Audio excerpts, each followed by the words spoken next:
then learn from its mistakes, and then how today China is the fastest growing economy in the world. So we have watched China. There was a time when Pakistan was considered one of the fastest growing countries in Asia in the 60s. And we heard that China learned a bit from Pakistan. And now is the time for Pakistan to learn from China. Personally, the thing that inspires me most about China, what inspires me most about China is the way they have lifted 700 million people out of poverty in 30 years. This has never happened in human history. And for someone who cares about humanity, I think this is an example which the entire world can follow and learn from China. So, for me, this is the most important thing Pakistan can learn, the way China has lifted people out of poverty. And what I have understood so far, China allowed their businesses to make money. China concentrated on their special economic zones, the export zones. They brought in investment from outside. They created wealth. And from that wealth creation, they spent it on the less privileged, poor section of the society. And that's how they've achieved the miracle. And that's what we intend to do in Pakistan. The other thing I've learned from China is the way China has tackled corruption. President Xi Jinping's, one of his biggest crusade has been against corruption. And from what I hear, correct me if I'm wrong, that some 400 people, ministerial level people in the last 5 years have been convicted on corruption and put behind jail. And then, you know, I read in the papers, now I don't know whether it is true, that there was a Chinese mayor who tons of gold was found in his room. And within 5 days he was convicted. So why is this very important for not just Pakistan, but most of the developing world to learn from? Because the most important thing is, if you have corruption, it stops investment. Corruption is one of the biggest impediments in investment coming into your country.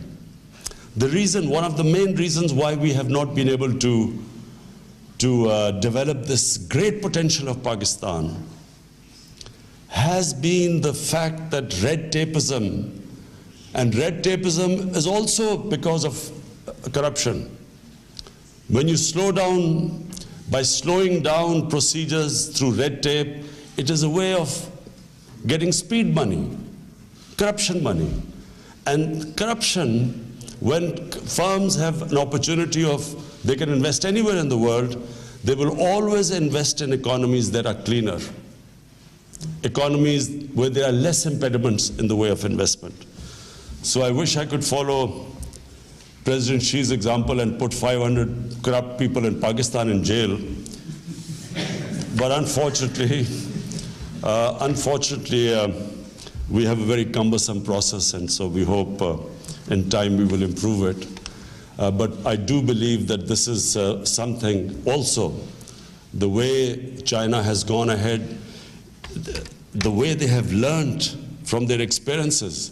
I went to the Chinese Communist Party, and they explained to me the process of meritocracy, how everything is analyzed, how there's a constant think tank thinking of how to improve themselves. So this is remarkable about the way China has gone ahead, and looks like it will leave all the countries behind within the next decade. Now Pakistan. Since my government has come into power, we have taken a conscious decision that we will make it easier and easier for investors to come into Pakistan and we will want them to make profits in Pakistan.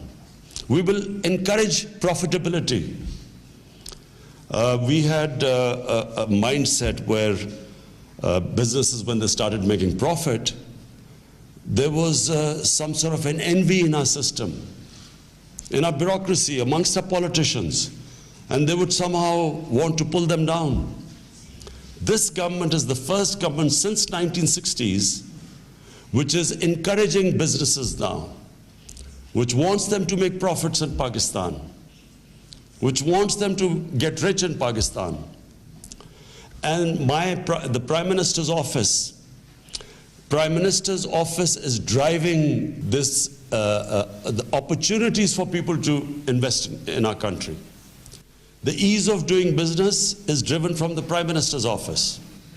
Now we have just formed a CPEC authority because we were having problems in CPEC projects because they were under a lot of different ministries.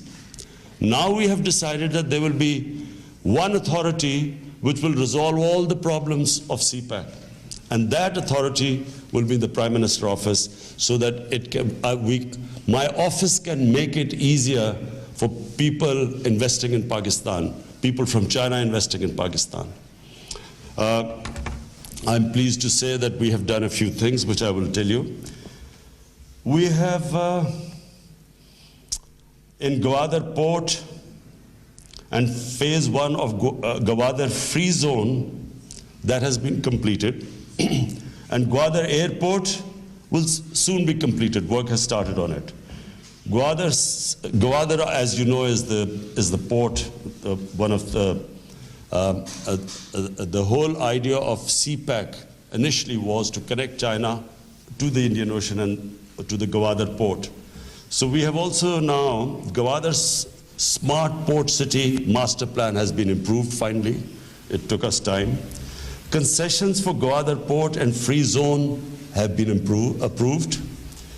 Issues of tariff and pending payments on energy projects have been resolved. In the phase 2 of CPEC, our cooperation will focus on industrial cooperation, agriculture. Very important agriculture. Pakistan has one of the most fertile lands, but unfortunately one of the lowest productivities.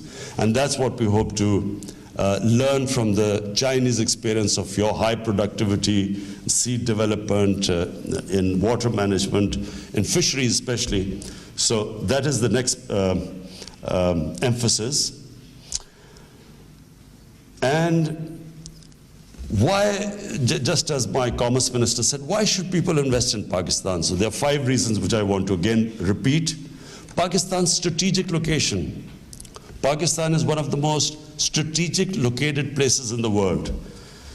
Number 2, we have a population of 220 million people.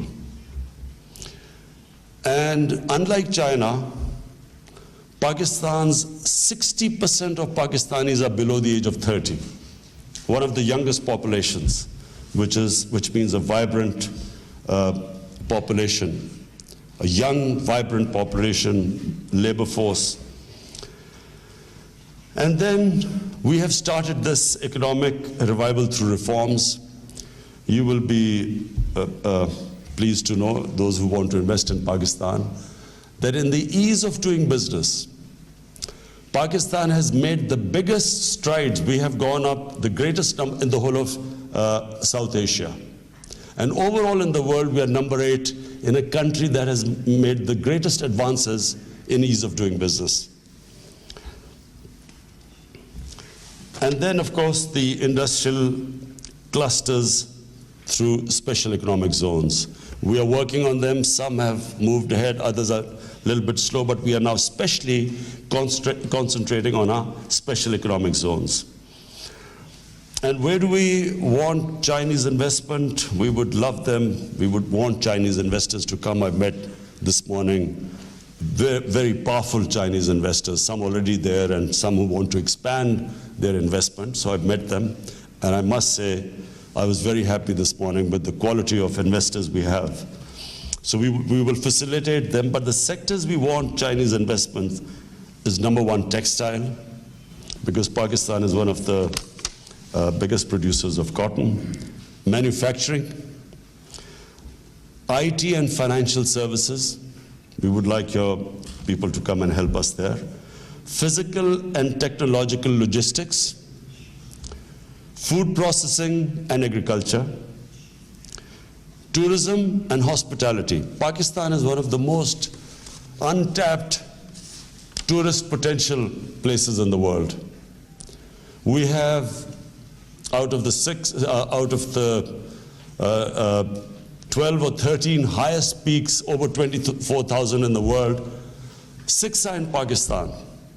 Pakistan's northern areas are twice the size of Switzerland, and it has diversity, different types of mountains. It has desert, it has plains, it has 1,000 kilometers of sea coast. So it is very diverse, a country which is not untapped for tourism so far. Secondly, Pakistan is one of the most, for religious tourism, it is one of the most sought after place for Buddhism. It was one of the centers of Buddhism. Taxila was one of the centers of Buddhism. Then for Sikhism, then for Hinduism, and then even for Christians, it has the highest number of churches in a non-Muslim, in a non-Christian city. Plus, Pakistan is one of the, well, I can't say this here because China is one of the oldest civilizations in the world, but compared to the other countries in the world, Pakistan is one of the oldest countries with a 5,000 years old Indus Valley civilization. Housing, we are just starting on one of the most ambitious plans of housing in Pakistan. We have decided to build 5 million houses in 5 years. Pakistan has a huge shortage of houses. We have at least a demand of 10 million houses right now. So there's a big shortage. So we are trying to build in the next 5 years 5 million houses, and affordable houses for people who cannot buy expensive houses. So we would appreciate, we would invite Chinese investment there. And then oil and gas.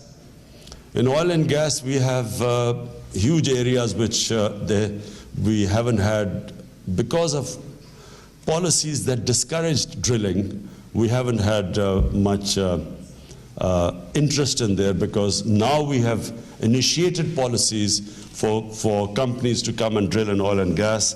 And then, of course, we one of the biggest copper and gold reserves. We have big coal reserves in Pakistan, in Thar. So we already have Chinese companies in both, in gold as well as in coal.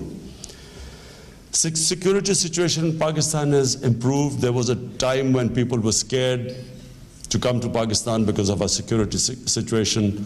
Thanks to our intelligence agencies, our security forces, Pakistan is now one of the safest places, and so that no longer is the issue. But we have specially created security forces to protect our Chinese workers there. So for Chinese, we have actually created a special force so that, to provide them extra security.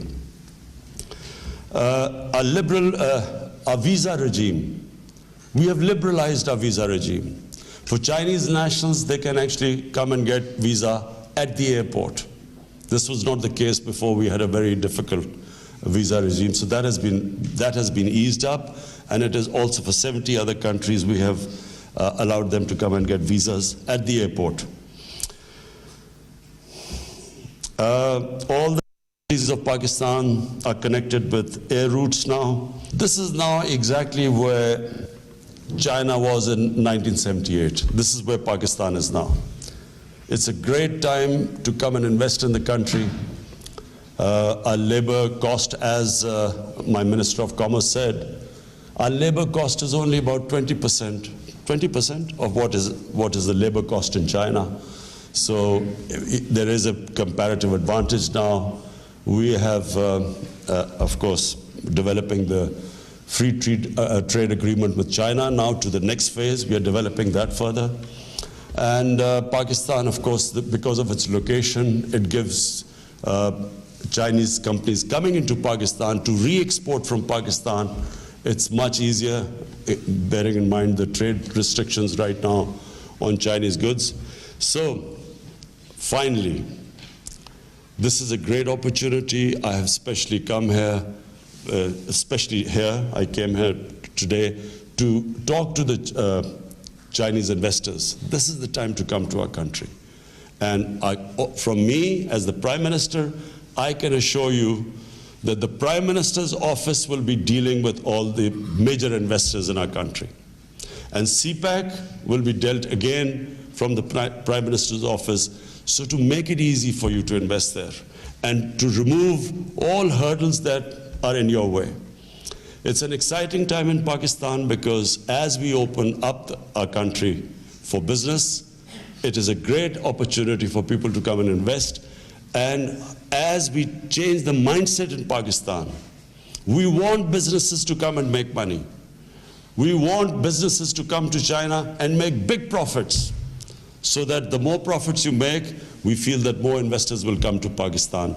Our main aim is that as we create wealth in our country, we want to raise, like China, we want to raise the people out of poverty as China has done in the last 30 years. Thank you very much.